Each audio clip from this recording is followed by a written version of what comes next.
स्याङ्जाको गलेङ नगरपालिका 1 रामनदी धाम रामदीमा रहेको रामनदी धाम संस्कृत गुरुकुलममा श्रीमद् भागवत पितृ उद्धार करोड दीप प्रज्वलन तथा धार्मिक धर्मोत्सव महायज्ञ सञ्चालन हुने भएको छ।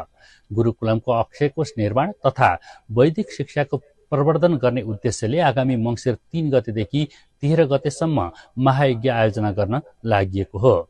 विद्यालयका प्रहरीले गुरुकुलमको दीर्घकालीन आर्थिक व्यवस्थापनका लागि अक्षय कोष स्थापना आवश्यक रहेको भन्दै त्यसकै लागि महायज्ञ आयोजना गर्ने निर्णय भएको जानकारी दिनुभयो।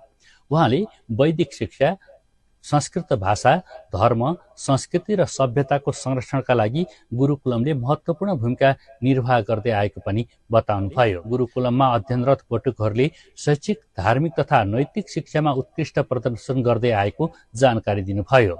उहाँका अनुसार विद्यालयले गएको माध्यमिक शिक्षा परीक्षा एसईमा 100% नतिजा हासिल गर्दै आफ्नो शैक्षिक उत्कृष्टता प्रमाणित गरेको छ। संस्कृत शिक्षासँगै आधुनिक विषयको अध्ययन समेत गराइएकाले यहाँका विद्यार्थी विभिन्न क्षेत्रमा अव्वल बन्दै गएका छन्।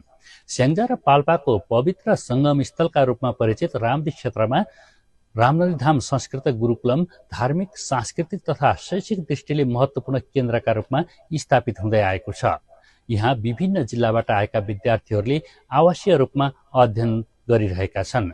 धार्मिक व्यक्तित्व पण्डित नेत्र पराजुलीले धर्म, संस्कार र संस्कृतिको संरक्षणका लागि गुरुकुलम जस्ता संस्थाको भूमिका अत्यन्तै महत्त्वपूर्ण रहेको बताउनुभयो।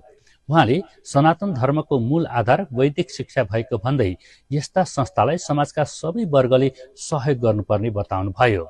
पण्डित पराजुलीले पवित्र तीर्थस्थल रामदीमा आयोजना हुन लागेको महायज्ञ धार्मिक, सामाजिक र सांस्कृतिक दृष्टिले निकै महत्त्वपूर्ण रहेको बताउनुभयो। उहाँले बटुकहरूको शिक्षा, आवास, भोजन तथा गुरुकुलको दिगो सञ्चालनका लागि अक्षय कोष निर्माण गर्ने उद्देश्य अत्यन्त पुण्य कार्य भएको पनि बताउनुभयो। धार्मिक कार्यमा सहभागी भई सहयोग गर्ने दाताले आध्यात्मिक लाभका साथै धर्म संरक्षणको अभियानमा योगदान पुर्याउने विश्वास उहाँले व्यक्त गर्नुभयो। महायज्ञ अवधिभर श्रीमद् भागवत कथा वाचन, पितृ उद्धार विशेष अनुष्ठान, करोड दीप प्रज्वलन, भजन कीर्तन, धार्मिक प्रवचन तथा विभिन्न सांस्कृतिक कार्यक्रम पनि सञ्चालन गरिने आयोजकले जानकारी दिएको छ। महायज्ञमा देशका विभिन्न स्थानबाट धर्मप्रेमी भक्तजन तथा श्रद्धालुहरूको सहभागिता रहने अपेक्षा गरिएको छ। आयोजकका अनुसार महायज्ञबाट सङ्कलन हुने रकम गुरुकुलमको अक्षय कोष निर्माण, शैक्षिक पूर्वाधार विकास, बटुकहरूको अध्ययन, अध्यापन तथा संस्थाको दीर्घकालीन सञ्चालनमा खर्च गरिनेछ।